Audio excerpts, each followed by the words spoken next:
네, 누군가의 말을 통해 시장의 이슈를 알아보는 말말말 시간입니다.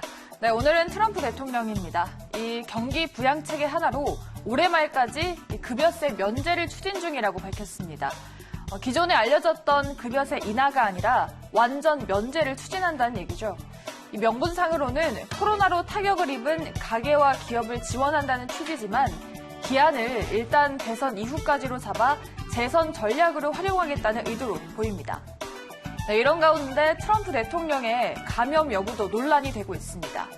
트럼프의 감염 여부가 주목받는 건 공화당 의원들이 보수 단체 행사에서 코로나 확진자와 접촉한 사실이 확인됐는데 트럼프와 마이크 펜스 부통령도 이 행사에 참석했기 때문입니다. 하지만 워싱턴 포스트는 코로나가 재선 가도에 있는 트럼프의 일상을 뒤집어 놓을 수 있다며 우려와 불확실성이 백악관을 엄습하고 있다고 보도했습니다. 이렇게 되면 트럼프의 대선 유세 일정에도 영향을 줄 가능성이 있어 보인다고 하네요. 다음은 일본입니다. 이 아베 신조 일본 총리가 후쿠시마 제1원전에서 발생하고 있는 방사능 오염수 처분 방안에 대해 의사결정에 시간적 여유가 별로 없다면서 가능한 신속하게 결정하겠다라고 말했습니다. 사실상 일본 정부가 추진하고 있는 해양 대기 방출안을 조만간 결정 내겠다는 뜻으로 해석되고 있죠. 그런데 일본 국민의 20%만 찬성하고 있다는 여론조사 결과도 나왔습니다. 지금 후쿠시마 원전 부지에는 하루 평균 170톤씩 증가하는 오염수가 118만 톤 정도 저장이 되어 있습니다. 그래서 2022년에는 증선부는 포함해서 137만 톤 규모의 저장 탱크가 꽉 차는 상황에 이르게 됐습니다.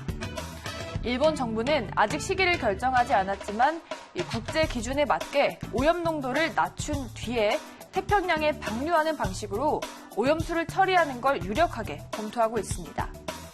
하지만 이 해양 방류 방안에 대해서는 후쿠시마 주변 지역 어민들은 물론이고 한국을 포함한 주변국들이 강하게 반대하고 있습니다. 그래서 올 여름쯤에는 이 처분 방침을 결정할 가능성이 보인다고 하네요. 네, 다음은 박원순 서울시장입니다. 재난기본소득 긴급 지원해야 한다. 지금 이 코로나 사태에 따른 민생 위기 극복을 위해 재난기본소득을 도입하자는 제안이 정치권에서 이슈가 되고 있습니다. 이 어려움에 처한 국민들에게 일정 금액의 현금을 직접 지원하자는 건데요. 이 박원순 서울시장은 재난긴급생활비를 주자고 정부에 제안했습니다.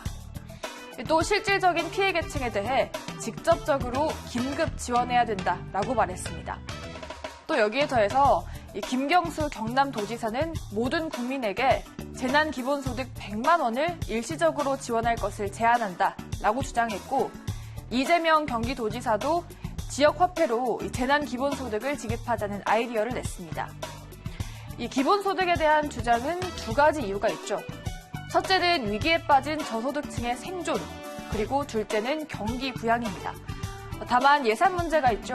국민 모두에게 100만 원씩 지급하면 51조 원 정도의 예산이 든다고 합니다. 사람마다 차이는 있지만 세금 부담이 생길 수 있고 아직은 부정적인 청와대 입장을 고려하면 어떻게 될지는 지켜봐야 된다고 하네요.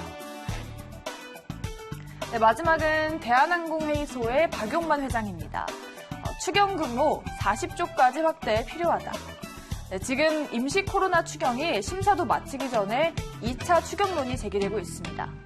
이 코로나 사태가 우리 경제에 미치는 부정적인 영향이 예상보다 길어지고 있고 파급력도 커지고 있기 때문입니다. 심지어 우리뿐만 아니라 전 세계로 점점 퍼지는 상황이죠. 이렇게 되면 내수뿐만 아니라 수출 기업도 타격이 불가피합니다.